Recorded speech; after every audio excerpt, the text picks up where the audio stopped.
Hi guys, welcome to the Top 2 podcast. This is episode 2, our Premier League preview. I'm Luke. This is your co-host Matt. Matt, say hello. How's it going? You all right? Well, we're on the countdown now to the first weekend of the Premier League season. First game, Friday night, Arsenal versus Crystal Palace. Matt, what are your thoughts on Crystal Palace Arsenal? So Crystal Palace have made some smart signings, and Czech is a brilliant signing who's going to really flourish, I think, under Patrick Vieira, who played in a very similar role back in his old days. Sam Johnston, I think, is a very smart free transfer as well. Chris Richards from Bayern Munich is a good depth option, but it's the question whether they can deal with losing the energetic Conor Gallagher this year and the ever-reliable Martin Kelly. Yeah, I think Palace are always one of those entertaining sides that some weeks they can be brilliant and then some weeks they can have an off game and lose 3 or 4. The front three, the three behind the striker of Eze, Elise and Zaha are probably, other than maybe Spurs and City, Liverpool, are probably the 3 most exciting attacking players in a trio in the league. Fully agree. Yeah, no, absolutely fantastic players.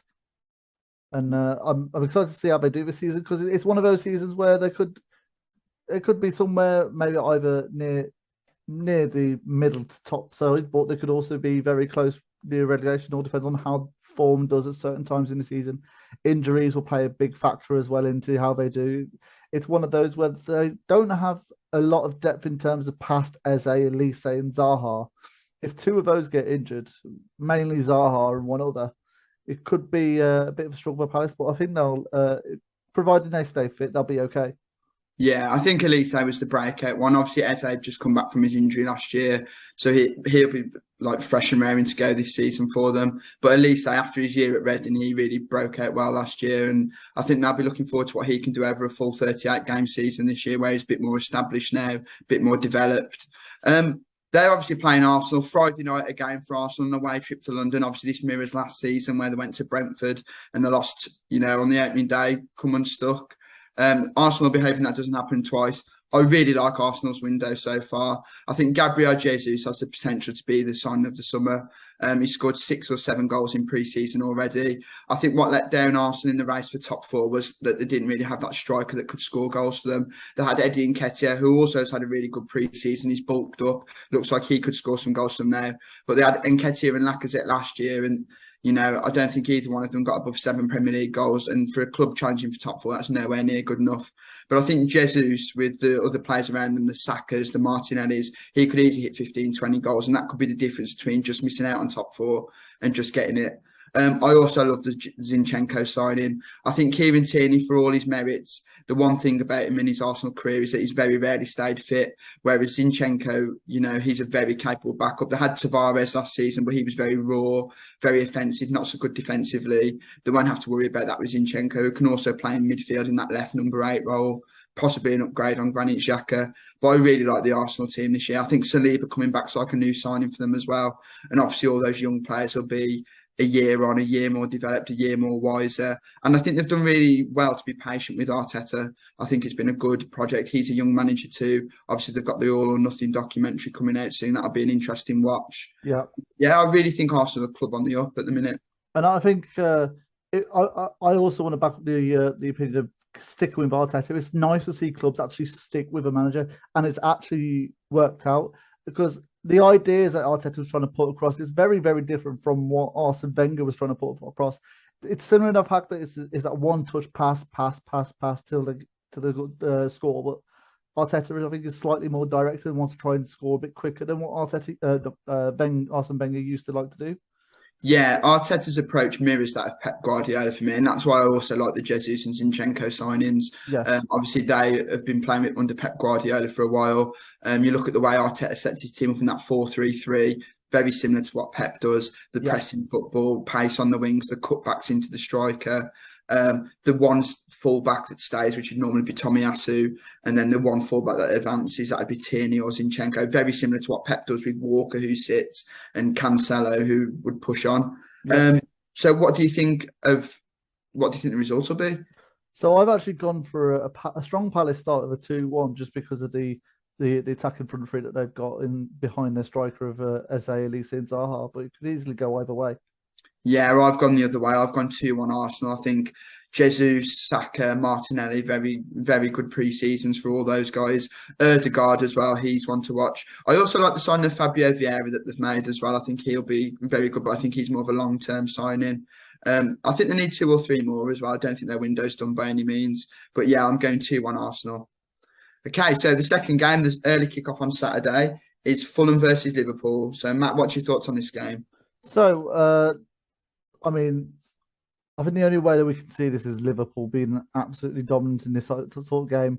Fulham, the new boys coming up from the low division, are going to really struggle. And the additions of Darwin Núñez is a really, really good signing from what we've seen so far in pre-season and in the Community Shield. He scored a good goal against Man City. But the question marks here is going to be how do they cope after losing Sadio Mane? And I think even Divock Origi is going to be somewhat of a miss just because of that bench option. Minamino as well. He was their top scorer in the Carabao Cup, which they ended up going on to win. I agree with you about Liverpool's window. I like Núñez. I think he's got that South American bite about him, feisty, physical, good finisher. I think technically he's not quite there yet, but I also remember saying that about Mane before he went to Liverpool from Southampton. Yeah. So I think Klopp's the right sort of manager to develop him. Oh, absolutely, yeah. One thing I will criticise about Liverpool's squad is I do worry about the third midfield spot, which I don't think they've ever really replaced Wijnaldum. I love Fabinho. I think him and Rodri are the best 2 DMs in the league. Thiago had a standout season, finally reproducing his Bayern form. That spot next to them, I saw links to Bellingham, Matheus Nunes. I really think they could do with strengthening once more in that. Henderson's good, Milner's solid, but I don't think they're good enough to win them a league title anymore. I love the Fabio Carvalho signing. Obviously, watching the Championship as much as I do, he was one of the standout. He was probably the breakout young talent last year, him or Brennan Johnson.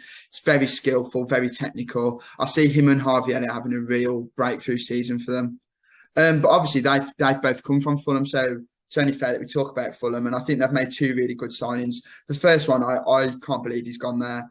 João Palhinha from Sporting Lisbon. I look at sort of like Man United squad, Arsenal squad, Tottenham before they got Bissouma, and I'm surprised that they didn't pick this guy up. Perfect number 6, progressive passer, sort of plays similar to Busquets, but obviously not on the same level, a bit more physical too. Very surprised that he's gone to Fulham. It must be that Portuguese thing with Marco Silva. I think for 24 million, he's a standout player. He should have easily been at a Europa League club. I think that's a great signing. And a player that I also think is really highly rated. And obviously, it's hard to watch the Ukrainian league over here, but Mana Solomon, the winger from Shakhtar Donetsk. A few years ago, he was linked with the likes of Arsenal, Everton. He's very skillful, 2-footed, can score, contribute. And I think with him and Harry Wilson either side of Mitrovic, I think that's a 3 that could get them goals, although I do worry about. Obviously, Mitrovic has never really had a standout season in the Premier League, and I think the lack of cover behind him. I know they've got that Rodrigo Muniz. He didn't score that many in the Championship, so I think they're really relying on Mitro to finally step up to the Premier League. And the main area of concern for me is defence. Tim Ream as a starting centre-back in the Premier League in 2022-23. I don't think he's good enough. And then you've got Adebayo, who's okay, but I do think they need a few more defensive reinforcements. I think Mbabu and Andreas Pereira are nice signings as well, but not spectacular. But I think they need to boost up the defence, and then they might be able to stay up. I was going to ask you that question about Mitrovic actually, because the season before, when they last got relegated to Fulham, he was injured quite a bit. So do you reckon if he has a full fit season, do you reckon he'll score a lot like he did in the Championship last year? Or? Obviously, he broke all the records. What was it, 41, 42 goals in the Championship last season? That's an amazing return. I think he also had a falling out with Scott Parker, who didn't really fancy him as much. Maybe there was a clash of personalities there. Obviously, under Marco Silva, whenever he's fit, he's probably the first name on their team sheet. I do think he'll get double-digit goals this season, but I think if Fulham to stay up, he needs to score 15 plus, really. And I'm unsure whether he'll be able to do that in this team. So what's your prediction on this game then, Matt? So I've gone a pretty conclusive win for Liverpool, 5-0. Yeah, I've had 5-0 as well. I think Núñez, Salah and Luis Diaz as well, who we haven't really spoke on. Probably one of the January signings along with Kulusevski. I think Liverpool will have way too much going forward to trouble for Fulham to keep a clean sheet. Okay, then the third game, the first of the Saturday 3 o'clock games, Bournemouth versus Aston Villa. What's your thoughts on this game then, Matt? So Villa have made some absolutely phenomenal signings. I think Diego Carlos is an incredible acquisition for them. Coutinho getting him back, that's a brilliant signing. He he started to falter off towards the end of last season, but he is still undoubtedly a quality signing and a quality player who can do it in this division. Kamara, I think, is a brilliant signing, and Robin Olsen as well is a really good keeper to challenge Martinez in goal. Yeah, I'm not too sure of Robin Olsen, I'll be honest. When I watched him at Sheffield United and at Aston Villa, he was a bit shaky for me. And I also thought he was really good when he played for Sweden a few years ago in the Euros, or the World Cup, sorry. And but I watched him in the Premier League, and I'm not sure on him. But all the other signings made, I think Kamara is another one who should have been touted by. There's so many clubs in the top 6 or 7 that don't have either depth at number 6, like the number 6 CDM role, or a really good starter. Like, you think of Arsenal, like, Partey's got all these allegations hanging over him, and he's also been really injury prone. I think a player like Kamara on a free transfer would have been a great backup, eventually successor to that. Man United, I don't get why they've not picked him up. Like, I think Man United are in desperate need of a number 6, and I think Boubacar Kamara is one of the best young 6s in the world. So I think that is a great pickup for Aston Villa. Diego Carlos, again, he's surprising that he's gone to Aston Villa.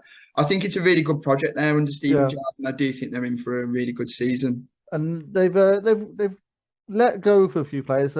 Target, I think, is the main one that they've let go, but also Trezeguet and Wesley, who aren't starters, who don't start the team but could contribute in some ways, and they've let them go. Yeah, I don't think any of those would be a good miss for Aston Villa. Obviously, Trezeguet, they've got Leon Bailey, who was a bit injury prone last season, so I think he'll be like a new sign if they keep him fit.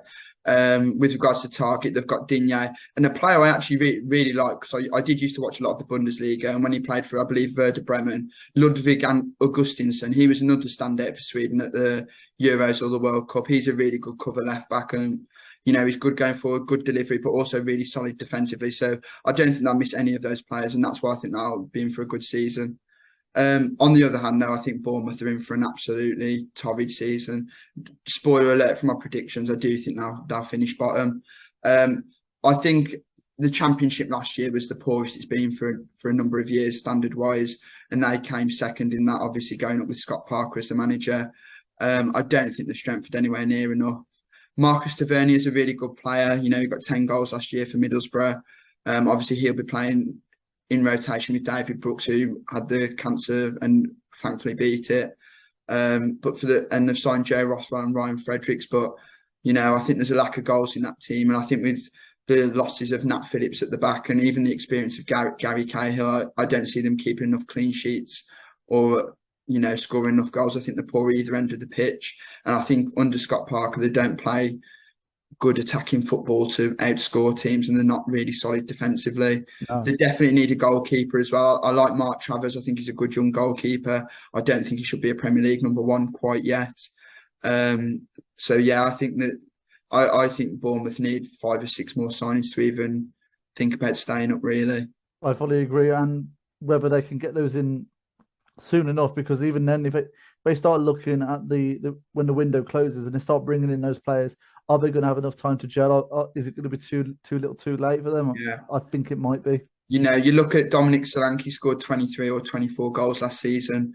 If he gets injured, who scores the goals for them? Jamal Lowe, he didn't really set it alight in the Championship. Kiefer Moore's a player I like, but is he Premier League quality? He hasn't really had the minutes at Bournemouth to prove that. He hasn't really had minutes in the Premier League before that. I worry for Bournemouth. I do. I think they'll finish bottom. See, so like you, I do rate Kiefer Moore. He got very unlucky when he joined. He got that injury, but even then, when he started to come back from injury, the last 2 or 3 games of the season, he put in some good performances for Bournemouth. And the one thing I do question is, we spoke about Mitrovic, who got 41, 42 goals, and we compared to Dominic Solanke, who got mid-20s. We're even questioning over Mitrovic whether he'll get the goals. Yeah. And then we're looking at Dominic Solanke. Will he be able to do the same? Yeah. And I think they're relying a lot on young players. Jordan Zamora had a breakout year in the Championship. So did Jadon Anthony. Are they going to be able to do it in the Prem? And even if they are, what's the backup for those? If they can't, what's the risk management of that. Who comes in for them if they can't perform that can do it at this level? I personally don't see anyone. Like I think they've got a strong central midfield. You know, Billing, Lerma, Yeah. Cook. I really like that. Ryan Christie, I thought had a great season. Mark Hondes has been doing it in the Championship. He's a good backup. Obviously Rothwell. You know, that's a good nucleus in midfield, but the rest of the team, I really worry about them, and that's what's made me have Aston Villa to win this game 2-0. I've got 2-1 Villa. Yeah. Now a really interesting game for me: Leeds versus Wolves. Matt, what's your thoughts on either team? So both Leeds and Wolves, I think, have had disappointing windows. Leeds have had the slightly better windows in terms of their bringings in, but the outgoings of Rafinha and Phillips are both two massive losses. Probably not a lot they could have done considering the teams that came in for them, but they haven't really filled in really and bought in to try and replace it. Sinistera is a good player. Is he Rafinha level? I don't think so. Tyler Adams is a good player again, but is it enough to keep them up? And this is a little hint towards my bottom three. I think they'll struggle. I mean, I don't think they'll have the best season by all means, but I actually think they have tried to replace what they've bought. They're not quite at the level to be buying 50, 60 million pound replacements. I think with regards to Calvin Phillips, he was injured a lot last season, and I do think that's why they found themselves down the bottom. Same with no Patrick Bamford, who's looking fitter now, although I keep hearing he keeps picking up knocks. Maybe that could be reoccurring. That could be a problem for Leeds. But I do think they've bought to try and replace who they've lost. So obviously they lost Calvin Phillips, who's their number 6, really good passer of the ball, really tenacious, energetic and engine. And in Mark Rocker and Tyler Adams, I do think they've tried to replace that. Tyler Adams is a player who Jesse Marshall know really well, same as Brandon Aronson, who I think could have a good season, and Rasmus Christensen. They were all bought in from like the Red Bull project, which obviously March worked his way through. He was at Salzburg, then he went to Leipzig, where it didn't quite work out. So he's had these players before. They know his system, and I do think they're upgrades on, obviously not necessarily upgrade on Phillips, but I do think they're a good attempt at trying to replace the hole that they've left. Sinister had a great season last year in the Dutch league, and he was really good in the Conference League as well. I don't think he's quite a Rafinha replacement though at the same level. I think that's where they'll massively miss, and still that's the reason they'll still be near the bottom. And see, also you mentioned about Patrick Bamford. I still to this season do not think he's a Premier League striker at all. I really don't. I saw him last year. I saw him in the Championship. He struggles to score goals. He gets into good positions, but he struggles to score, and I think that really hinders him. Yeah, last year he was injured. He still scored a lot of goals in the Championship, but his conversion rate wasn't the best. I disagree about him being a Premier League striker. I think he is. I think his hold-up play is very good. I think technically his touch is really good. I do think he's not quite as clinical as some of the other strikers in the league. You know, you likes of your Vardys, obviously the top-end strikers. There's no comparison there. But I think for a mid-table striker, he's good. And I think if you can keep him fit, you could get 12 to 15 goals out of him, just like you did when he under Bielsa. I'm surprised I haven't bought in another striker. I like Joe Galhart. You know, I think he burst onto the scene in his absence. And I know sometimes Rodrigo's played there. But I think if Leeds could get another striker who's capable of scoring 10 to 15 goals, for me, I think that'll be fine. What do you think of Wolves? Oh, I think I won't spoil who else I think it's between, but I think Wolves are one of 2 clubs who've had an awful window. The lack of investment from Fosun in recent years has really hampered first Nuno and now Bruno. They've lost a lot of squad depth this year. You know, they've lost Marcal, Hoiver, Seiss, you know, who some of these weren't even like first team starters, but they just filled out the bench, and now the squad's looking barren. I've read a lot of comments from Wolves fans saying they've only got 15 or 16 senior fit players at the minute, because obviously Chiquinho's injured long term. Jimenez has just picked up a bad injury. Semedo's injured long term. You know, I'm very obviously they've let go of Fabio Silva as well on loan, who again was another bench option. They've just not bought. I really like the sign of Nathan Collins. I think him and Kilman could be a standout partnership. Both are really technically very good, can bring the ball out, right foot, left foot combination. Both good in the air, both reasonably mobile. But I think they've really, at the other end of the pitch, I think they've really not strengthened enough in recent years. I think Pedro Neto coming back to fitness could be a really good plus for Wolves, and they're really going to be relying on him. But then they've got no number 9. Like Jimenez was poor because of his injury before. He's got injured this time. and they've not brought anyone in to challenge him, replace him, cover for him. So I think that's really barren there. And they weren't scoring that many goals anyway.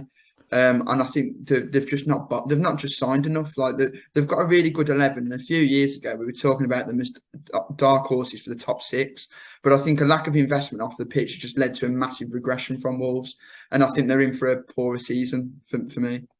And there seems to be a massive imbalance. As you're saying, defensively, I think they seem okay. And I think they will be okay defensively. But going forward, especially now that they've lost Raul Jimenez, and you have to question his fitness long term. He had that big injury, like he was out for a very, very long time last season. And then he's injured again at the start of this season. What if that's a recurring injury? We never know. And I do agree with letting Fabio Silva go out on loan, trying to get that game time, because he does need to get that development. But they should have brought someone in first before letting him go, in my opinion. I agree. So what do you think the score's going to be for this game? I've gone for 2-2. I have. One thing we haven't mentioned was Wolves' transition from 5 at the back, which they've been playing all the way through Nuno's tenure, and then obviously last year in the Prem to a back 4 now with Kilman and Cody. Obviously, they're having to play Johnny at right back because now Semedo. That's another area I thought they could have strengthened with, knowing that Semedo's injured. They let Hoiver go out on loan, who was there. Cover right back as such, but instead they're moving Johnny over away from his natural left side position. And also Johnny's also had an awful injury record recently, so that just leaves Ait-Nouri as their only fit fullback. But yeah, I've gone 2-2. I think there's going to be goals galore. I think as Wolves transitions into a back 4, there'll be a few teething problems before eventually getting the defence sorted and then just worrying about the other end of the pitch. See, I've gone the opposite. I think because of Wolves' defence, I think it's going to be a 4-0. Could very well be. One player I do want to mention, though, Morgan Gibbs-White, he needs a big season this year. Yes. There was big money being touted for him. I don't know if it ever actually went in and was put on the table. I was talk of 20-25 million. He played false 9 for Sheffield at times, or just off the striker. With Jimenez injured, he needs to step up. He burst onto the scene at 17-18, looked a really good player. Dropped down to the Championship, sort of rediscovered that form again. Now it's time for him to prove what he's about in the Premier League. Right, so should we move swiftly on to Newcastle versus Nottingham? And do you want to tell us about Nottingham? Yeah, well, Nottingham have had Forest have had the busiest window of all the teams. They brought in 12 or 13 players. A few of them I really like. I think Taiwo Awoniyi, the former Liverpool striker, was at Union Berlin last year. I think he's a great option. Obviously they didn't manage to keep Keenan Davies, so they wanted that sort of more physical striker. But the thing with Awoniyi, probably compared to Davies, is that in the top flight, I do fancy him to score more goals. Yeah. Even though Davies was brilliant for Forest in the Championship. Yeah. I really like that. I think the Lingard signing was brilliant. Obviously, it's not our job to talk about what wages we spend on certain players or anything, but I think for 1 year to keep them up in the Premier League and secure that, all the money that comes with being a Premier League club, I think as an attacking midfielder, if you can get him motivated, get him excited, believing in Forest, get the fans to love him, I think Lingard could easily reproduce the form that he showed on his loan at West Ham. I like the players that they've signed to replace the sorts of, obviously they lost Jed Spence and Max Lowe, who were their wing backs. I think Nico Williams and Harry Toffolo are solid replacements there. Absolutely. I think Toffolo is probably even better than Lowe in the Championship. Yeah, I agree. Contributed to 11 goals from Huddersfield. He's got really good leadership qualities, really nice crosser of the ball, but can also defend. And I think that's a really good signing. And I think Nico Williams has been touted to be this, the next Trent for years. He couldn't quite get out of Trent's shadow. He's really good for Wales every time I've watched him, offensively, especially technically really good. I think if there could be some coaching defensively there, I think the passing's there. I think he could be a really good signing. And I'm going to say something controversial now. I think Spence could have been found out in the Premier had he stayed at Forest. And I think Nico Williams is on par with if they'd have kept Spence. I know Spence had a better impact in the Championship, but I personally have questions there about his attitude and his defensive discipline on the pitch. I think Nico Williams overall might be actually a better acquisition for Forest. Overall abilities. Yeah, I agree. I think Lewis O'Brien to replace James Garner in midfield. Yeah. I've mentioned our Championship podcast, which if you haven't checked that out, check that out now. I mentioned Lewis O'Brien as the best box-to-box midfielder in the Championship, and I stand by that. Left-footed, got an engine, can pass, occasionally chips in with a goal, but he's perfect for that 2 midfielder pivot that that Steve Cooper employs at Forest. So I personally think they have the best chance of all the promoted sides. I think they've got the best manager. I think they've got fans that back the team. I think they've made the best signings. And for me, that they've also got an underrated defence. I think the loss of Bryce Samba is big, but I think getting Dean Henderson to replace him completely minimises that. So I think Forest can stay up either through defensive grit or through being able to nick goals through that attack of Johnson, Awoniyi, and whoever they decide to play on the left. And I just want to make a comment on Steve Cooper, who I think is one of the best upcoming managers right now. He did a brilliant job at Swansea, got them into the playoffs. Then he went on to Forest, took Forest when there was Bottom at one point. I don't think it was all bottom because Derby having a points deduct. Yeah, no, but there were bottom at the points of the season, but then obviously I don't know if Derby got the points deduction. Yeah, and he took them over, and I got ridiculed. I said this in the Championship podcast. I got ridiculed when I said Forest would get into the playoffs, and they actually managed to do it, and they looked really good under Steve Cooper, and I think they'll have a really good season, and maybe similar to what Brentford did last season. Yeah, I agree. I think that's. But obviously we've got Newcastle as well, who have obviously got the new owners.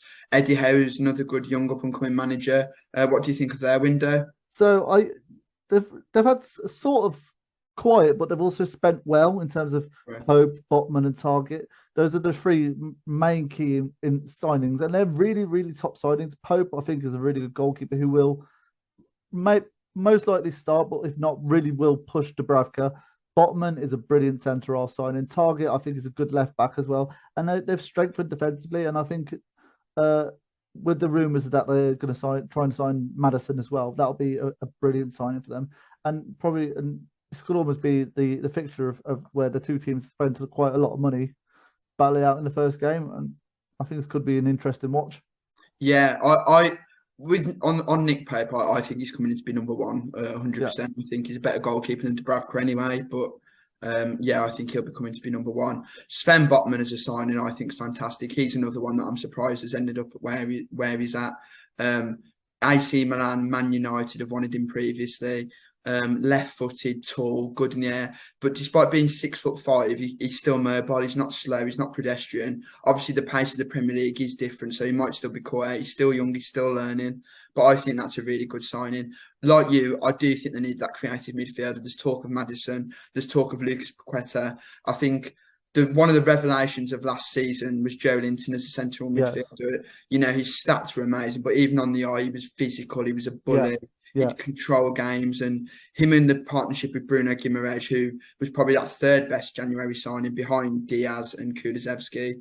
I think those two are an amazing pivot for Newcastle. So I think if they could just get the more technically gifted chance creator in front of them, I could see Newcastle getting in the top half if they secure that. And I also think they need cover for Callum Wilson, who I do think will score 10 to 12 Premier League goals, but I do think his injury problems could catch him up. So I think if Newcastle were clever, they'd buy a number 10 and a striker, and then I'd back them for a top half finish then, because like you said, they've got the defence. The midfield, I think, is really underrated, really gifted. The two players away from top half for me. And also, just to touch on St. Maximin as well, he's an absolute unreal player. And I'm really impressed with the stuff that he's strutting about for Newcastle. And I also want to make that same comment about Eddie Howe, and it's been a real breath of fresh air seeing Joe Linton in that midfield role when probably most of us, 95% of us who would ever think about it, wouldn't ever put Joe Linton as a central midfielder. Never. And Eddie Howe's done it, started him straight in, and it's where he's got the best out of him, and that's massive credits to him as a manager, as a coach, and getting the best out of his players. Yeah, I fully agree. I think Eddie Howe's a good manager. He did well at Bournemouth. I know they went down in the end, but you know, clubs like that the likes of Bournemouth, Norwich, West Brom, if you can get a few years out of those in the Premier League like Eddie Howe did, you've done well. And he does it playing good football. You know, I've watched Newcastle in pre-season, some of the passing that they've done it from the back. I think they're in for a good season. But if they get those two players that I mentioned, I think they're in for an even better one, potentially even challenging for the European places. So what is your prediction in this game then, Matt? So I've gone 1-0 Newcastle just by the basis that they are defensively sound and I think they might struggle a little bit going forward. I think they still need one or two more additions, as I say, going forward. But I think they will still have enough to get the win over the line in this game.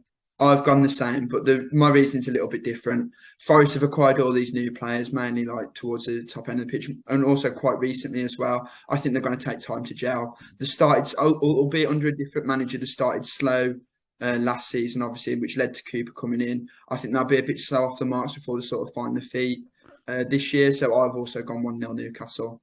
Next game, Spurs versus Southampton. I'll start with Spurs. For me, they've had the best window. Only just there's been some good windows, Forest, but for me, Spurs have just nipped ahead. The signing of Bissouma, like why they had such an easy run at him, I can only presume to do with the charges that are hanging over him.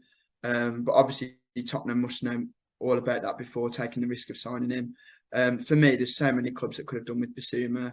For them to have had what was relatively an unopposed run at him, and then get him for 25 million, I think is a steal. That potentially is one of the signings of the summer. I think Spence and Perisic, if Spence can listen to Conte's coaching and take on board, what he wants from him, sort of how he got Victor Moses to be a good wing back when the year he won the league with Chelsea, as well as keeping that attacking side of his game, I think it could be a good sign. I think Conte is probably better equipped than Cooper to get the best out of him, because Conte will demand respect. He will know how to coach him defensively.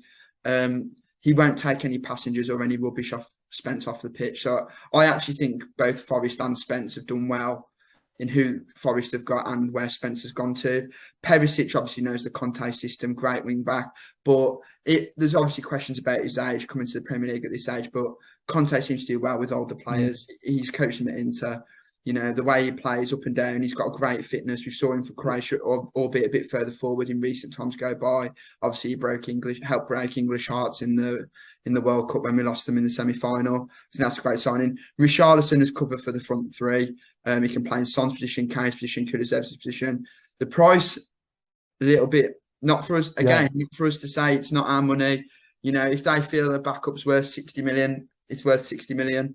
That's a he covers all front three positions. He scores double-digit Premier League goals.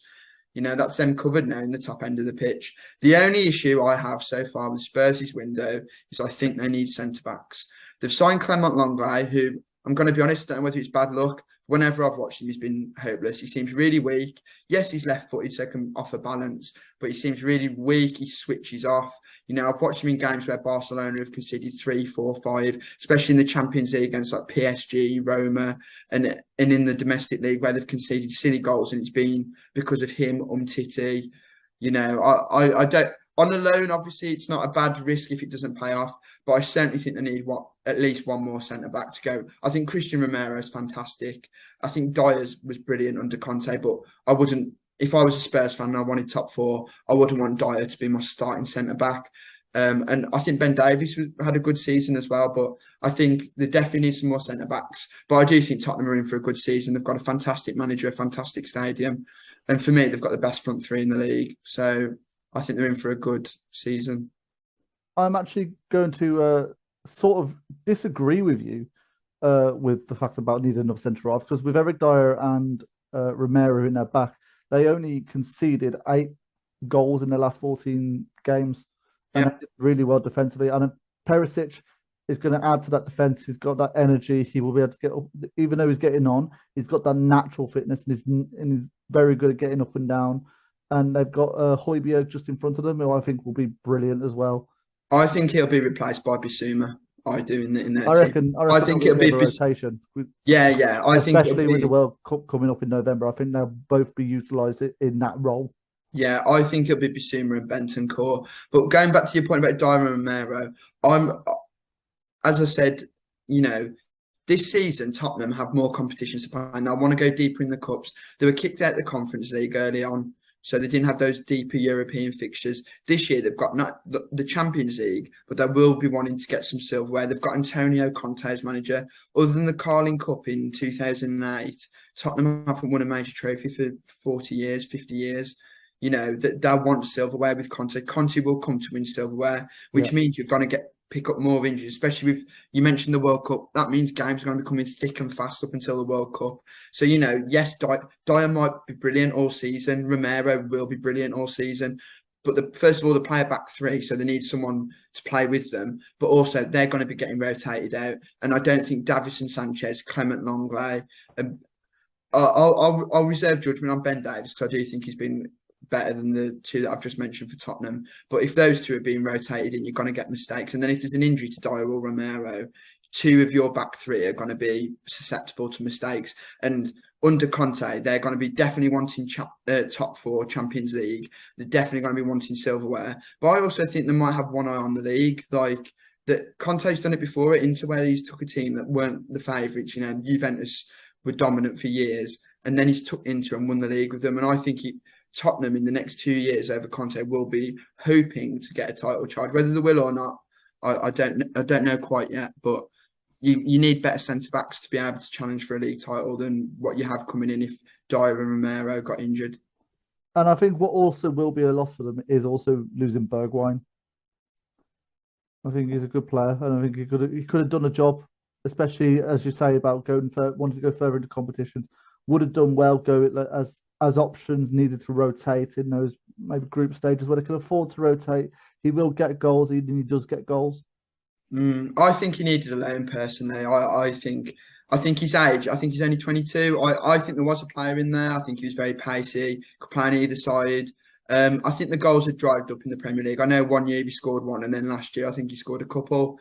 But with bringing in Richarlison, I think they could have just afforded to loan him out and let him develop some more, and then they might have had a future Son replacement already made. But Conte doesn't seem to like to be patient with youth players. He seems to like just get rid of them if possible. And if that money was what the money they needed to get Bissouma, I think they've done or Richarlison, I think they've done the right thing. And I do think in signing Richarlison, they won't miss Bergwijn at all.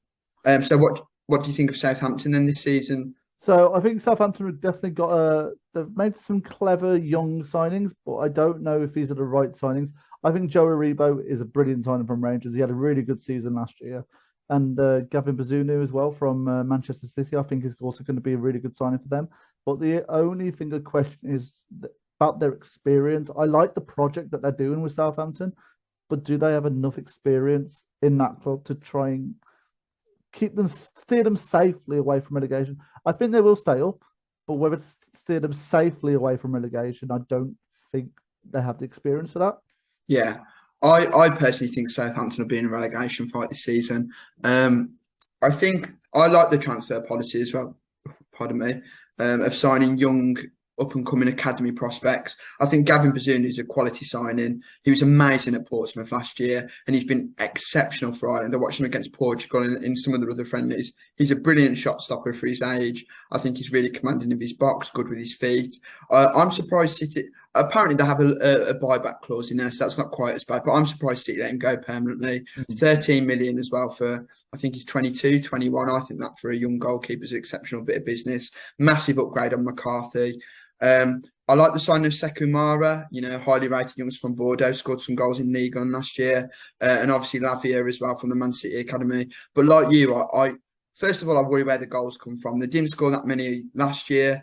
Adams, Armstrong didn't set the world alight. Sekou Mara, he's only 19, 20. I don't think they've got enough goals in that side to comfortably stay up. They could do it because they've got great players throughout the side. I love Mohamed Salisu at the back. I think he's one that top clubs will be having their eye on, left-footed, commanding, steps into the play, not afraid to make a tackle. Can sometimes be a little rash, but I think he's a really good centre-back. And we don't need to speak on James Ward-Prowse, the set pieces, but there's so much more to his game than that. He's an engine, he's a leader. He's one of my favourite players. Yeah, his fitness is amazing. I think he's got something like he played every minute of the last couple of seasons or something, some mad stat like that. I think they've got some good players, but I just don't think they've got the goals in them to stay up. So what do you think for a score? I've gone 2-0 Spurs. I've gone 4-0 Spurs. So shall we go on to the last of the Saturday games of Everton versus Chelsea? Yeah, absolutely. I'll start with Everton. I will. I think they've had a poor window. I think they've lost Richarlison, who, for me, him and Pickford were the two main reasons that they stayed up. And they've just not really addressed the areas where I think they're struggling. They've signed McNeil, Tarkowski and Vinagre, who I think are all good signings in their own right. I think with regards to wide players at Everton, you already had Tamari Gray, you already had Anthony Gordon. So is McNeil exactly what they needed right now. I think where Everton that was in goals, because obviously Calvert-Lewin was really injury prone last season. So obviously they relied a lot on Richarlison. He's now gone. We don't know what sort of player Calvert-Lewin is after his injuries. And then after that, they've only got Simon Rondon anyway. And he's not been prolific for Everton at all. And not really throughout his whole Premier League career, other than when he was at Newcastle. So I think they're really lacking in the goals department. Because even those wide players I mentioned, Gordon, Gray, McNeil, they don't get many goals. And then I also think they're lacking in creativity, which has been lacking since whatever happened with Gylfi Sigurdsson and happened. You know, they've got Dele Alli, and he's a shadow of his former self. I personally think he's a lost cause. If he proves me wrong, great, because I think Dele Alli was at one point one of the best young midfielders in the world. You know, that season when he played behind Kane and got double-digit goals and assists, he was phenomenal. But I think they've not addressed the creativity. They've not addressed the goals. They've not got cover for Calvert-Lewin, and they've not addressed right back as well. You know, they've got Nathan Patterson, who from Rangers, a player I really liked, very attacking, young, dynamic right back. But for most part, they've been playing Ben Godfrey there or Seamus Coleman, who, in my opinion, is past it now as a Premier League starter. And for a club the size of Everton, you know, you think that they've addressed the creative midfielder, the right back, and the striker slot a lot earlier in the window, even if they do at all. So I think Tarkowski was a really good signing, and I'm also going to go on the record that last season I think their back line was pretty, other than the goalkeeper, was a championship standard back line. Not a fan of Michael Keane, not a fan of Mason Holgate, and Seamus Coleman, as you said, I think is past it. I think that was one of the biggest signs of where Everton struggled for me last season. Yes, they had some good forwards in Calvert-Lewin, Richarlison last season. They need to try and find someone that can replace Richarlison. McNeil, he's a different type of player to Richarlison. He's more different, more wider, more about getting crosses in, more about the delivery. Where Richarlison was more about cutting inside onto that right foot. And, I think McNeil will be what Dominic Calvert-Lewin's been hoping for since he's been at Everton. I think Gordon and McNeil are both good crossers of the ball, and one thing about Calvert-Lewin is one of, if not the best attacking header of a ball in the Premier League. His leap's phenomenal, even better than Ronaldo's, in my opinion, in his current stage of his career. It's just whether he can keep fit. And then you've also got the other issue is if he's not fit, who plays for him? And the thing about McNeil, my only criticism, I've liked him since he was at Burnley. I'm surprised he didn't move on sooner. He doesn't, and it could be Burnley's system, it could be the way Burnley play. He doesn't always get the goals and assists needed. But obviously that was in a flat four midfield with old-fashioned wingers. Like Ryan Giggs never used to put up 10 goals, 10 assists in some seasons. And that was the sort of role McNeil had on the left for Burnley, like up and down more, and more of a completely different to that of like a Mohamed Salah type winger. So it'd be interesting to see how he gets on at Everton. I think they're in trouble though this year, personally. And let's go on to Chelsea, who I think are going through a massive year of transition. Lukaku, we know he didn't have the season that we all expected him to have last season. Maybe this loan away, maybe if Tuchel doesn't have a great season, he might see themselves getting a new manager. Maybe when Lukaku comes back, might get on better with a new manager. You never know. Anything could happen. But I think the biggest losses are Rudiger and Christensen. Rudiger, the massive one. He's very, very loved at Chelsea. A lot of the fans like him. He's a good character as well. And the also biggest question mark is over Reece James's performances. Yes, he's a brilliant player. He performs really well. But I read a stat that he's yet to play a season more than 30 games, which if Chelsea are looking to be contenders, they need that reliability of James playing consistently. But some of the signings they brought in, I thought Raheem Sterling is a smart signing. He knows where the goals are. He's very direct. He'll give Chelsea that extra edge. He's got that Premier League experience. Koulibaly, I think, is a brilliant centre-half. Will it replace Rudiger? I'm not sure. He needs to get up to the speed of the Premier League quickly. I agree. But I think he will be a good signing, but I don't think he'll be as good as Rudiger. And they've just recently announced that they're signing a brilliant young keeper from the MLS. Which I think will be a good backup to Mendy. Yeah, I think Chelsea have actually had a really sort of humiliating window. I'll be honest. You know, they were rejected by Dembele. Them and Arsenal were used by Rafinha to get the Barcelona move. You know, rejected by De Ligt. Koundé used them to get the Barcelona move. You know, they were rejected by Richarlison, rejected by Jesus. I think it's been a bit of an embarrassing window for Chelsea. I'll be honest. Yeah. I think they need a few more players. I really worry about Chelsea offensively, but Chelsea last year had a really good defence to start with, and a lot of that's gone. You know, Rudiger has gone, Christensen as a good backup's gone, Thiago Silva's another year old, even though he's been an absolute Rolls Royce since coming to the Premier League. Yeah. It's just how much can his body play the games. Going on about bodies playing the games, Chilwell and James are Chelsea's main, other than Mount, their main creative outlets. And the fact that Chilwell keeps getting a big injury seemingly every season, and now Reece, like you said, Reece James doesn't manage 30 games. It's a massive drop-off in quality when they have to play Alonso and Aspi at fullback as opposed to Chilwell and James. Obviously, I've saw today interest in Cucurella to back up Chilwell. I think that's a good squad player. But for me, if I was Chelsea, I'd be wanting to invest heavily in their attackers. They've lost Lukaku as a number 9. They've got Broja, who's come back in off loan, but should he be starting at a club like Chelsea? They've got Havertz, but when Sterling's been at his best, he's been playing with Aguero or with Jesus as a proper number 9 as such. Whereas Havertz is more of this like false number 9 that drops back to the 10 role to, and you know, that might work with Sterling, but I think they'd feel a lot better if they had the number 9 that can score as well as help feed off Sterling. And then I also think they need that right attacker as well. You've got Sterling on the left. They need that number 9, unless they're going to go with Havertz and Broja. And then on the right, between Ziyech and Hudson-Odoi, who are both injury prone, and for me, both not good enough for a side that want to win titles. So I think offensively, Chelsea are in disarray. And I like the Koulibaly signing. I do think he could replace Rudiger, but it's whether he can adjust to the pace and the physicality of the Premier League. But I do think this year is a transition year for Chelsea. I don't think they should have as high aspirations as in previous years. Yeah. See, I'm going to go on to the results because I'm just being wary of the time.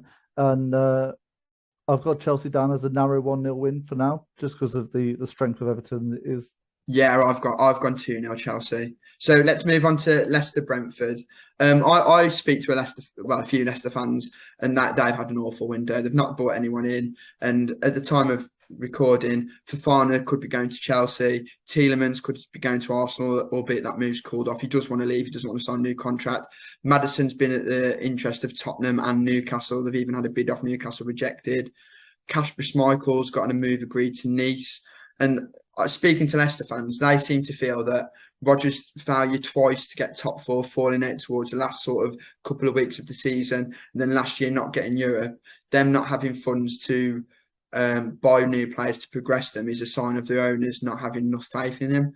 And it has gone a little bit stale at Leicester. At one point, they were the team that were always challenging the top 4 out the outsiders, and certainly the top 6, but they've regressed massively over the last 2 years. I think Rodgers, Lampard and Tuchel are all managers that are under a lot of pressure from the off, really. And it wouldn't surprise me to see Brendan Rodgers go midway through the season. Unless Leicester bring any players in, I think there could be a bottom half finish on for Leicester, which isn't good enough from the position that they did find themselves in 3 years ago. No. And I think the main comment on Leicester, like for me, the fact that they've had such a poor window, they've made 0 signings, as I was reading on none at all. And all the players that you're saying that could leave, these aren't just like bench warmers for Leicester. These are most of their first team players who could be on the move.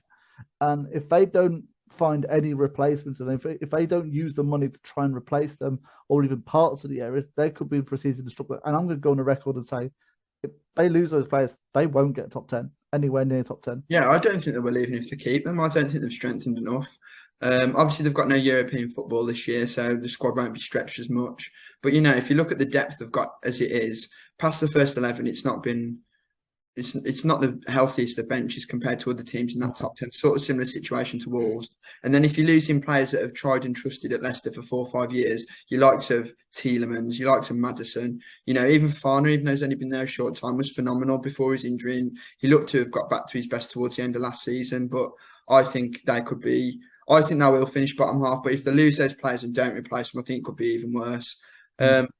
Brentford, on the other hand, they've had a fairly steady window. Obviously, they lost Christian Eriksen, who they weren't able to re-sign, unfortunately. They've kept Tony and Burmo, David Raya, you know. So really, as a club, they're just building on what they've got. And I like the Aaron Hickey signing as cover for or to challenge Rico Henry. I like the King Lewis Potter signing. I think he's a good left-sided forward, and I think if they did want to ever play a front three of Lewis, Potter, and Burmo and Tony, I do think they could get goals at this level. I think it's people that could feed off Tony.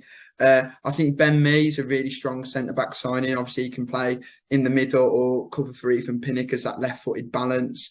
So yeah, just overall, I think it's a really steady window for Brentford. Nothing spectacular, nothing amazing, but no real harm done. In the last episode, we use this word a lot, and the word stability, and that's something that signals a lot for me for Brentford. They've tried to stabilise what they've done last season, try and slowly build on it.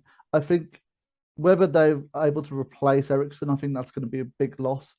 And I worry about Brentford about that second season syndrome. Yeah. Similar to what Huddersfield had, because Huddersfield came up, they stayed up, they had a pretty magnificent season, but then that second season, they faltered, and I worry for that second season. Yeah. My only worry with Brentford is I do think they need to replace that Ericsson role in the squad. You know, they seem to do really well when he came.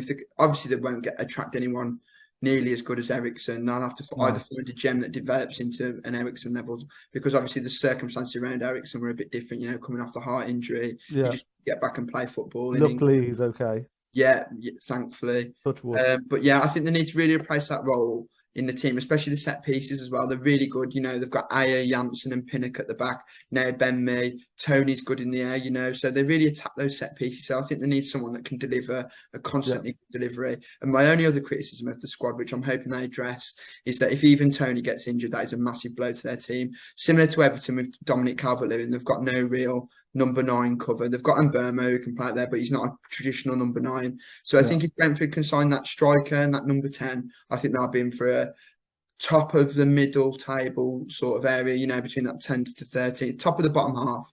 And in this game, I've had them to win 2-1. As of this today, I've got Leicester to win 3-2. But this is only as they haven't lost their players yet. If they start to lose their players, that result could quite quickly change by the end of the week. But currently, 3-2 Leicester, I've got. Yeah, nice. Right then on to the other 2 games on the Sunday involving both the Manchester clubs. Should we start with Man United? Yeah, so I think they've had a slow window. They've done well by getting rid of some of their big name Charlies, their Pogbas. Lingard's a good player, but hasn't really had that effect at Man United. Matic was getting on a bit. Good head in the dressing room, but he was getting on. He probably needs to be moved on. Cavani needed to be moved on. Not so sure about letting Dean Henderson go. I still think he was a good backup option for Man United. But now they've got to start flipping that side and start bringing in some players, some that Ten Hag players. Ericsson, I think, is a brilliant signing for them. We're so talking about just about Pogba going and that figure in the dressing room who's not the best leader, not the best character, whereas Ericsson is the absolute opposite. He's very professional. I really like Ericsson. He gets his head down, he does his work, and I think that's a good signing. Lisandro Martinez, I think, is a clever signing. Ten Hag knows him well, and I think if I can have a couple more signings, I actually think Man United will have a good season under a very good manager. Yeah. I think he's a fantastic manager, Ten Hag. Obviously came through under Guardiola at Bayern Munich, studied off the best, played some unreal football with that Ajax team. Obviously, it's a different kettle of fish, the Eredivisie to the Premier League, but even in pre-season, you could see what he's trying to implement, the passing out from the back, the tradition. Well, he plays 2 different types. Either plays the double pivot or he plays the traditional Dutch 4-3-3. I think he's a very good manager. I think Martinez is a really good signing. And I really like Tyrell Malacia. I watched the Conference League final, and I think he got man of the match. He was amazing. The way he breaks with the ball up and down the wing, despite being small in stature, he's tenacious. He's hard in the tackle, up and down. I think he's a really good sign. I think he's a big improvement on Shaw. A lot of the fans of Man United, or rivals of Man United, are criticising Martinez's height at 5'9". Obviously, then people are pulling up some of the best centre backs ever. For me personally, it's not a massive issue. His aerial duel success rate looks fantastic. You know, he's never really been bullied aerially in the Eredivisie. And you look at the Premier League now, and other than your Calvert-Lewins, your Tonys, your Ronaldo, who's on the same team as him for now, there's not many strikers that are aerially dominant. It's not like you have Mitrovic as well. Yeah, Mitrovic isn't bad in the air, but I still think if Martinez, I've not watched massive amount of him, but he's got a good leap on him. So Yeah, there's no reason he can't challenge someone like Mitchell. yeah, and maybe him being a little bit smaller, he's got that chance to get the run up better on Yeah. players. And sometimes we've seen it with many centre halves who are a little bit smaller. They're a bit more agile and they get that mobility and they use that in their league. Whereas some of the bigger centre halves, they might not be as mobile, but they are strong. So either way, as long as he can use that mobility to win those aerial duels, which by those stats sounds like he does, I think they'll be all right. Yeah, I think Man United have been messed around over the De Jong saga as well. Yeah. Clear Ten Hag wants him, but there's some hold up with Barcelona, even to do with either Barcelona owing him 17 million in wages, or the player not being completely sold on the no Champions League and the project of Ten Hag. One positive for Man United is that Martial seems to be firing in pre-season, which with the Ronaldo saga, I'm going to get your take on it in a minute. That's a good thing for Man United because I don't think Ronaldo's head's there. I don't think he wants to be there. I think overall, even though Ronaldo individually had a good season, I think it's been a bad move for him to go back. And I think not signing at number 6 when there's been so many that have been signed by other clubs, Palhinha, Bissouma, even signing someone like Brozovic would have been a massive upgrade, and they just haven't addressed that. So at the minute, they're going to be stuck with McFred, which is the source of Man United, them and Maguire, where all the abuse comes from Man United fans and all the criticism, which is sometimes valid.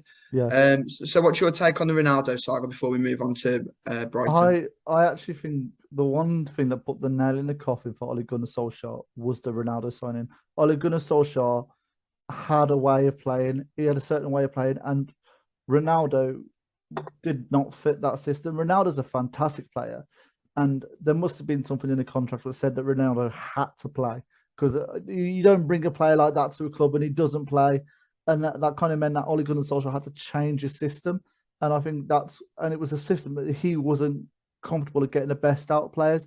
He did well the season before, Ole Gunnar Solskjaer. I think, was it third that they finished the season before? Yeah, it was. Yeah, and they finished second under him previously as well. So I think they tried to bring in the wrong players for Ole Gunnar Solskjaer's system, and I do feel really sorry for him because he did an all right job, really, considering the strength of Liverpool and Man City the past few years. He's done all right. Yeah. So I think Ronaldo's a brilliant player, and he did score lots of goals last year, but I don't think it was the right signing for them. Yeah, I agree completely. Ollie played with a fluid 4-3-3. Ronaldo's anything but fluid. He can't run. He's never really been a presser anyway. And I think Ten Hag's going to have the same sort of issue. So it'd be interesting to see what happens there. On to Brighton. I think they've had a decent window, Brighton, personally. I think the loss of Bissouma has already sort of been covered in the fact that Moises Caicedo really broke into the team last season, really played well. They've got some good players like Jakob Moder, Enoch and Wepu. So I think even though they've lost Bissouma, the Brighton scouting's amazing. It was set up by Dan Ashworth, who's now at Newcastle, who's helped England. He's previously at West Bromwich Albion. He's done really well at Brighton, sort of scouring these players from like the Polish league, the Argentinian league. I think they've got a really nice setup at Brighton. Obviously, the lost Bissouma. One of the signings I do like is to sign Dennis Undav, although technically they had him in January before loaning him back. He scored a bunch of goals in the Belgium league. He's a proper striker, and I think the criticism of Brighton in recent years is that they don't score enough, and I still think they need one more striker. I like Morpie. Well, I like him as a sense he can get goals, but he's not prolific enough. Yes, yeah. Mope's movement and off the ball is brilliant. His finishing not quite up to that standard, but I like watching Brighton play. They create lots of chances. Yeah, they just can't finish them off. I think they're in a one more striker away from potentially a top 10 finish. Yeah. The defence is rock solid, and also something about Brighton is what not a lot of people know is that they signed a lot of young players and then they loan them out for a couple of years. So they've got a lot of loan players now at the age of 21 to 23 coming back into the squad. They've had 2-3 seasons on loan. Van Heck, who was on loan at Blackburn last year, was fantastic. They've got Reda Kadra, who's gone back on loan to Sheffield United, who I'm surprised they actually let go, seeing as the fact that they've only really got Trossard and McAllister in those sort of attacking midfielder spots. I think Kadra, he'd have been a real good player to have off the bench, like good impact player, skillful, creates. But he's gone on loan to Sheffield United. I think Carbonic's a good wing back. He was on loan at Olympiacos. He come from the Polish league as well. Mitoma had a good year in the Belgian league. He's a Japanese winger. He's a really good player, a bit similar to Trossard. So what do you think for a score in that game? I've gone 2-1 Man United. I've gone 2-0 Man United. So shall we go quickly on to the West Ham game? So what do you think about West Ham, Luke? I think West Ham have had another team that has been stability, sort of similar to Brentford. I think their best bit of business is keeping hold of Declan Rice. Obviously, it's clear that Man United and Chelsea don't have the money for him right now, even though I think both clubs could really do with him in their starting 11. Keeping hold of him, he'll surpass Mark Noble as a club captain. He's a player the fans love. Yeah. Obviously, they've signed Scamacca, they've signed Aguard, who was at Rennes, who's a really good left-footed 6'5" centre-back, another one who's taller but good with the ball, but not like a rock, like he doesn't turn like a ship. Getting Areola permanently is a really good signing. And then Flynn Downs just to bolster the bench. I think one or two more signings, West Ham, and now stabilise that 7th, 8th position. Yeah. And I think Scamacca has been a player that they've needed. Antonio, I like Antonio, but I don't think he's that natural striker. He's a good player, very good on the ball, very good at running. But in that central position, I think there's much better players in that position. And I think West Ham might have pushed on further if they had maybe Scamacca last season. Yeah. So I think that's a really good acquisition for them. Yeah. I think depth is what cost them in the Europa League. I think the squad got tired towards the end of the season. Yeah. A lot of their players played 45, 50 games. They were really tired. Yeah. I think signing players like Scamacca, Downs, obviously Areola was there last year, Aguerd, obviously they've already got Craig Dawson, really helps bolster the depth. And I think one or two more and that'll be fine. Man City on the other hand had quite a busy transfer window. I think in Erling Haaland, they've got the big name signing of the window. For me, that's the biggest transfer of the window. Maybe not in price, but in terms of his stature, his pedigree. Yeah. Obviously, we've all saw him in the Champions League. Powerful, left-footed. My dad described him as an old-fashioned English centre-forward, and he is in a way, and he sort of likes to get on the end of things, plays in the box. But I also think he's quite nuanced in the fact that he's able to help contribute to the play. He can spin his man despite being so tall. I think he's pacey. I think he could be amazing. My only concern is he always seems to pick up an injury here and there because of the way he plays. He's so physically big and powerful that he's always combating defenders. He's always a battle with them. And sometimes his body sort of lets him down in that aspect. Yeah. But I think what they've done is they've bought very smartly. They've also bought Julian Alvarez, who can substitute him for him, who will replace Jesus as sort of that backup striker. And if I've ever saw a player that's Kun Aguero Mark II, it's Julian Alvarez. He's got obviously Argentinian, small, low centre of gravity, phenomenal finisher, outside of the box, right foot, left foot, it nips in between defenders. I think as far as if I had to put my money on a low-key sign of the window, it's not really been talked about much. Obviously, everyone's talked about Haaland, Darwin Núñez. For me, it's Alvarez. I think when I heard he was linked with Man United in January, I looked at him on highlight reels. I watched podcasts where they talk about him. He was Argentinian Player of the Year last time out. So think of all the players up against Lautaro, Messi, Dybala, and this guy's won the Player of the Year, and he's 22? Yeah. I think it's a phenomenal signing. And I think Calvin Phillips replacing Fernandinho as that backup CDM to Rodri. I'm really excited to see him under Pep. I think he's got all the attributes to be a perfect Pep Guardiola midfielder. And also, I'm going to big up Man City here. Their youth teams won I'm unsure whether it's under 20, whether you call it under 23s or Premier League 2 anymore. Have won the under 23s a couple of years now. Obviously, Foden's come through. They've got Cole Palmer, who's going to have, with Sterling and Jesus leaving, there are minutes there for Cole Palmer to develop and flourish in the first team. Jason McAtee, I think he'll start getting minutes there in midfield as they try to phase out Gundogan. And a player I've heard a lot about is Kai, who's I think he's 17 or 18 Brazilian winger. Again, with those attacking players all going in City team and not bringing any more wide men in, I think Kai and Palmer are going to be the two from the youth academy that step up. There's been a lot of disruption in City's squad, losing Fernandinho, losing Sterling, losing Jesus.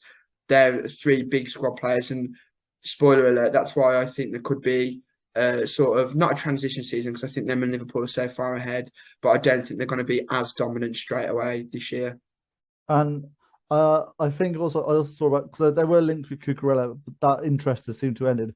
They're also looking at Grimaldo, who I think will be an excellent replacement for Zinchenko, because I think Zinchenko's actually quite a bit of a lost one. Was never a starter because Cancelo is just a phenomenal fullback, but Zinchenko was always Mr. Reliable in terms of whenever he had to fill in, and I think they need to try and replace that some way somehow, because that City's fullbacks are probably their most important areas for in their whole system and in their whole play. So having that backup option is going to be very, very important for them. Okay, and so what score have you gone for in this game? I've gone 1-0 Man City. I've gone 2-1 City. Right then, so for the final segment on today's show, our Premier League predictions, obviously like the Championship ones, we're going to readdress them only when the window closes. We're not allowed to readdress them in January. So these are our sort of pre-window shut-in predictions. So do you want to go for your top six, Matt, first? So in fifth, I'll start with the top. At top, I've got Man City. Yeah. Second, I've actually gone with Tottenham because I think under Antonio Conte, they'll have a really good season. They've made really smart signings, and I think those type of signings that will settle in quite quickly, and they've done it quite early in the window. Liverpool, I've got third. Fourth, I've actually got Man United. I fancy Ten Hag to have a good season. Wow, fifth, Man United fourth. I think that's a bold one. Go on. Fifth, I've got Arsenal. And sixth, I've got Chelsea. Yeah. Okay, so a little bit different to mine. I actually think Liverpool are going to win the league this year. I think Haaland's body, I think he'll have a few injury problems, and I think and the loss of the squad will mean City aren't as good over 38 games this year. So I think Liverpool are going to edge it, especially if they sign that third midfielder spot that we mentioned earlier, a Bellingham or a Nunes. I've gone City second. I think Tottenham will close the gap on them, and I do actually think it will be a three-horse race. But I think Liverpool and City were so far ahead that Tottenham have got too much ground to make up. Fourth, I've gone Arsenal. I've already sung my praise about the Arteta project. Fifth, I've gone Man United. I think Ten Hag as a manager will set them up. I do think they need signings though. Sixth, I've gone Chelsea. I think they're in a massive rebuild now themselves. Obviously, the change of ownership, all the players leaving, lack of attacking play. And they've never, under Tuchel, they've not really had a standout league season yet. They're sort of scrape fourth, third, and I think they'll drop to sixth this year. Yeah. So let's hear your bottom three. So rock bottom, I've got Bournemouth. I don't think they've signed enough quality players, and I think they're in for a real season of struggle. Yeah. Second from bottom, I've got Brentford. I think they'll have a second season syndrome. And losing Ericsson, I think, will be a bigger miss than they might actually realise. Yeah. And then third from bottom, I've got Leeds. That Leeds haven't won a game since the 13th of March, which was against Norwich. Which I think they're going to carry on that form into the new season. Yeah. Well, I've gone sort of similar. Rock bottom, I've got Bournemouth, same points as you. Second, I've gone Fulham. I just don't think there's quite enough goals in there to stay up. I think even if Mitrovic gets 10, I don't see anybody else reaching 8 to 10. Even Manu Solomon, who is a player like Wilson, he's never hit double digits either. So I think those two are poised for a return back to the Championship. But I'll be honest, the next spot was probably the hardest pick out of any picks on the video. My first thoughts were Leeds, a bit similar to you. My next thoughts were Everton. Another side that I just don't see the goals in that side, and I don't think Lampard's a brilliant manager. I think him or Rodgers or Tuchel will be the first to go. But I finally settled on Southampton. They flirted with it a bit over the last couple of years. I think out of the other two sides, I think they've got the least goals, and they've had some absolutely shocking games. I think they've been beaten 9-0 the last two, at least once the last two seasons. It might even be 3. So yeah, Bournemouth, Fulham, Southampton for me. Excellent. Yeah. Right then, guys, that's the end of the second episode of the Top 2 podcast. Like and subscribe to the videos. Thanks for watching the first one. We didn't expect to get anywhere near 100 views, so to get things at 170 now, really appreciated.